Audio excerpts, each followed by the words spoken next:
Across El Salvador, one facility has become known around the world for its size, its security, and the controversy surrounding it. Hidden behind massive concrete walls and layers of razor wire is the country's most infamous prison, the Terrorism Confinement Center, better known as CECOT. Supporters describe it as the turning point in El Salvador's fight against violent gangs.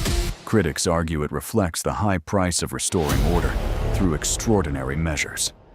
But CECOT is more than a maximum security prison. It is the center of a story about fear, power, justice, and a nation determined to reclaim its streets. This is the story behind El Salvador's CECOT prison.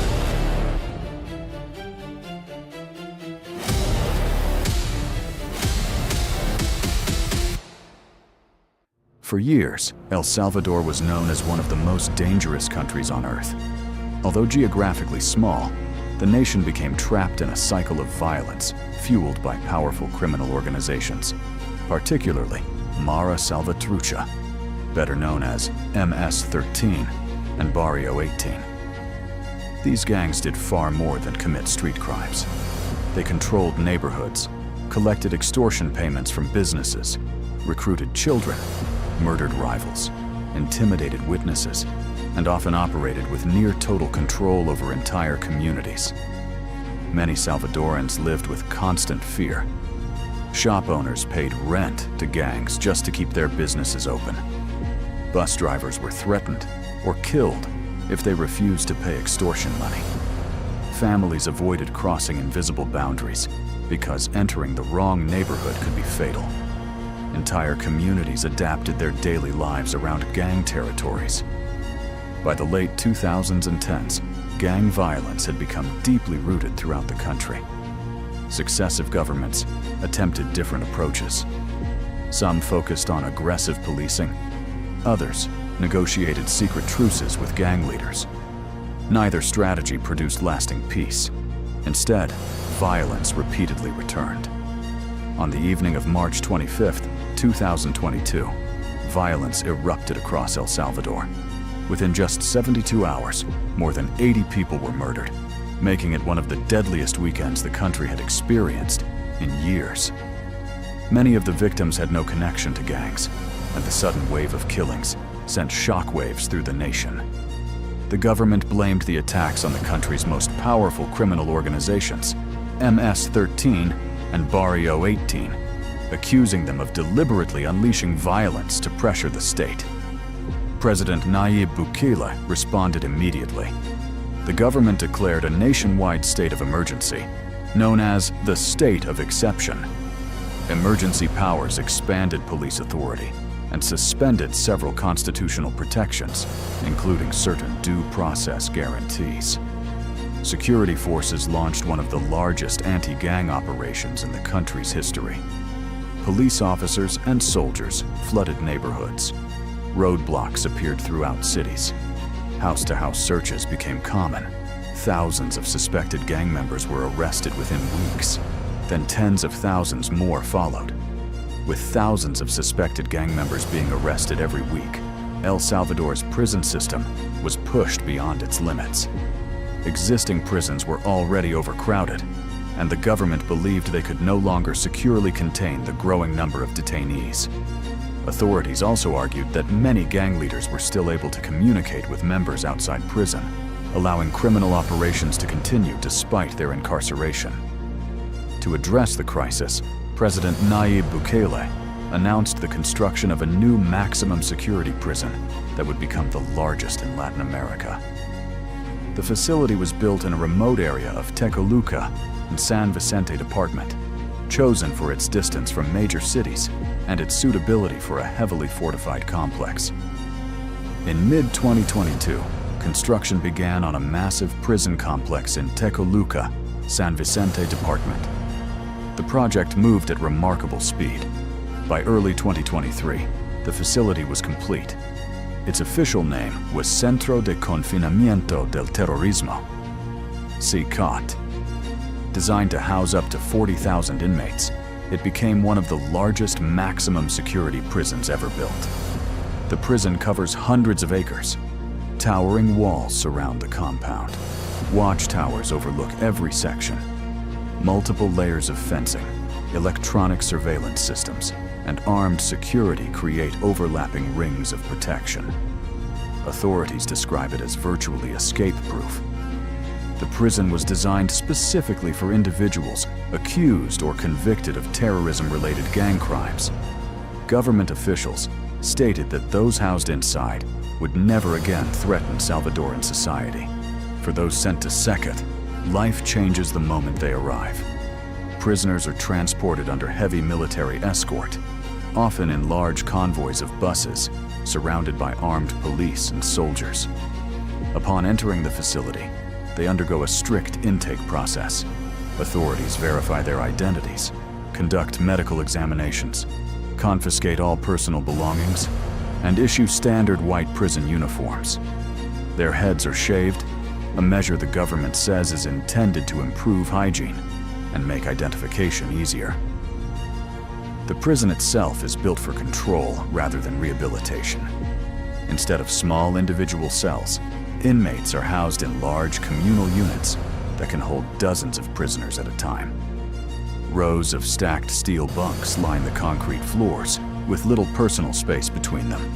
There are no mattresses or private storage areas, and inmates are allowed almost no personal possessions. The cells remain brightly lit for much of the day and are monitored constantly by surveillance cameras. Armed correctional officers patrol the corridors around the clock, while watchtowers and electronic security systems monitor every movement within the prison. Every section of the facility is designed to reduce opportunities for communication, violence, or escape. Daily routines follow a strict schedule. Meals are simple and served inside the housing units. According to Salvadoran authorities, inmates are provided with basic food and water, but are not permitted to cook or receive outside meals. Unlike many prison systems, inmates at CECOT generally do not receive regular family visits, and communication with the outside world is extremely limited. Physical activity is also tightly controlled. Rather than spending time in large outdoor recreation yards, inmates are allowed only limited periods of exercise within secure, enclosed areas under the supervision of heavily armed guards. Every movement, from leaving a cell to returning, is carefully coordinated and monitored. One of the government's primary goals is to prevent gang leaders from continuing to run criminal organizations from behind bars. Officials say inmates have no access to mobile phones, internet services, or other communication devices that could be used to contact gang members outside the prison. Cell searches and security inspections are carried out regularly to detect any prohibited items. When prisoners are moved between sections of the prison, security procedures become even more rigorous. Inmates are typically handcuffed, escorted by multiple officers, and moved in organized formations to minimize the risk of violence or escape attempts. Images released by the government showing hundreds of prisoners being transferred in this manner have become some of the most recognizable symbol of CECOT. Supporters argue that these strict conditions are necessary to ensure that some of the country's most violent gang members can never again terrorize Salvadoran communities. Critics viewed the same images very differently. The government argued that CECOT solved a problem that had plagued El Salvador for decades.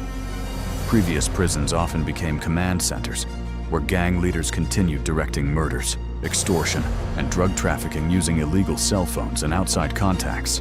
Officials claimed CECOT will end that. Strict communication controls were introduced. Authorities said gang leaders could no longer coordinate criminal activities from behind prison walls. President Buchel repeatedly argued that protecting innocent citizens required isolating violent gang members completely.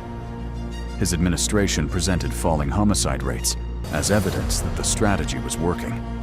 Indeed, El Salvador's official murder statistics dropped dramatically after the crackdown. Many neighborhoods that had once been controlled by gangs became accessible again. Businesses reopened. Public transportation routes expanded. Residents reported being able to walk through areas they had previously avoided for years.